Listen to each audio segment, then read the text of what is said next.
नमस्कार मित्रांनो, आज आपण ओरल सेक्स म्हणजेच मुखमैथुन या विषयावर चर्चा करूया. मित्रांनो, मुखमैथुनबद्दल प्रत्येकाची इच्छा असते, परंतु बऱ्याच वेळेला आपण पार्टनरला काउन्सिलिंग करू शकत नाही किंवा तिला आपण समजावू शकत नाही. त्याच्यामुळे बरेच पार्टनर याबद्दल असंतुष्ट असतात. तर मलाच या व्हिडिओच्या माध्यमातून तुम्हाला सांगायचं आहे की मला एक काउन्सिलर म्हणून काउन्सिलिंग करत असताना असं लक्षात आलं की आपल्या पत्नीला म्हणजे फिमेल पार्टनरला पण ओरल सेक्सची इच्छा असते, परंतु बऱ्याच वेळेला आपण ते सांगत नाही किंवा ते एक्सप्लेन करत नाही.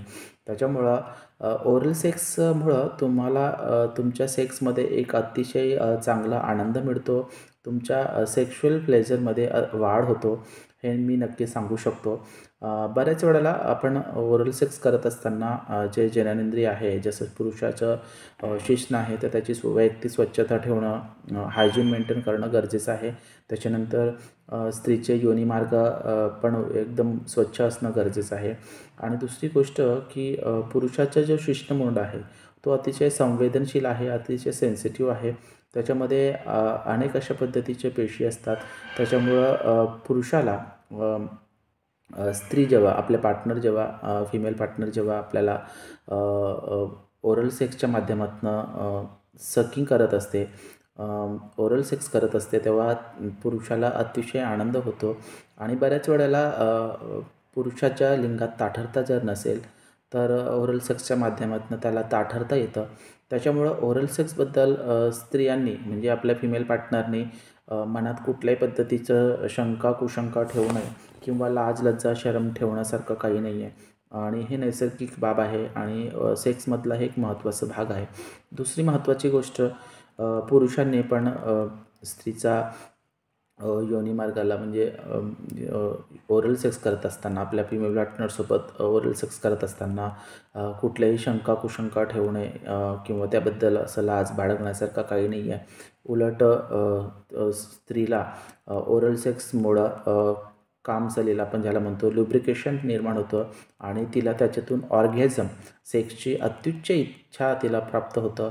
आणि ह्या सगळ्या गोष्टींमुळे तुमच्यामध्ये इमोशनल बॉन्डिंग जो असणार आहे तो अतिशय चांगला असणार आहे, अतिशय चांगला आणि आनंदाचा असणार आहे. त्याच्यामुळं मला तुम्हाला एकच सांगायचं आहे की ओरल सेक्स हा एक सेक्सचा भाग आहे. त्याच्यामुळं तुम्हाला कुठल्याही शंका कुशंका किंवा लाज लज्जा शरम ठेवण्यासारखं काही नाही आहे. लोकांनी आपल्याबद्दल काय विचार करतील हे नंतरचा विचार आहे, परंतु मुळात लोकांना ह्याबद्दल माहिती नसतं, परंतु आपणच त्याबद्दल विचार करत असतो. कुठेतरी नकारात्मक विचार करतो आणि स्वतःबद्दल कुठेतरी विचार करून आपल्या स्वतःचा आनंदाचा जो क्षण आहे तो आपण आनंदाने घालवत नाही, विचार करतच राहतो. त्याच्यामुळं सेक्स हा प्रत्येकाचा इंटेन्शन आहे, प्रत्येकाचा वैयक्तिक बाब आहे की माझ्या पार्टनरला ह्या गोष्टी आवडतं किंवा मला आवडतं, तर मी नक्की करू शकतो आणि त्याच्यामध्ये काही वाईट नाही आहे. दुसरी गोष्ट, ओरल सेक्स करत असताना म्हणजे बऱ्याच वेळेला असं होतं की पार्टनरची इच्छा नसेल, म्हणजे पार्टनरला तुम्ही समजावून सांगितले, दोन्ही पार्टनरला जर तुम्ही समजावून सांगितले, म्हणजे मेल फिमेल या दोघांनाही पण सांगता आहे की मला सांगायचं आहे की जर इच्छा नाही आहे तर मुळीच तुम्ही जबरदस्ती करू नका, जोर जबरदस्ती करू नका. त्यांना थोडासा वेळ द्या. जर काही वेळानंतर कदाचित 1 आठवडा 2 आठवडा वेळ द्या, त्यांना याबद्दल कल्पना द्या आणि कदाचित त्यांच्यामध्ये बदल होऊ शकते, विचारामध्ये बदल होऊ शकते. मग विचारामध्ये बदल झाल्यानंतर तुम्ही त्याची सुरुवात तुम्ही करू शकता. परंतु 1 आठवडा किंवा 2 आठवड्यानंतर तुम्ही वेळ दिल्यानंतरही जर त्यांची इच्छा नसेल तर तुम्ही नक्की त्या गोष्टी टाळायला पाहिजे असं मला वाटतं. जर हा तुम्हाला व्हिडिओ आवडला असेल तर तुम्ही नक्की इतरांपर्यंत शेअर करा आणि व्हिडिओ कसा वाटला हे कॉमेंट्सद्वारे नक्की कळवा. थँक्यू.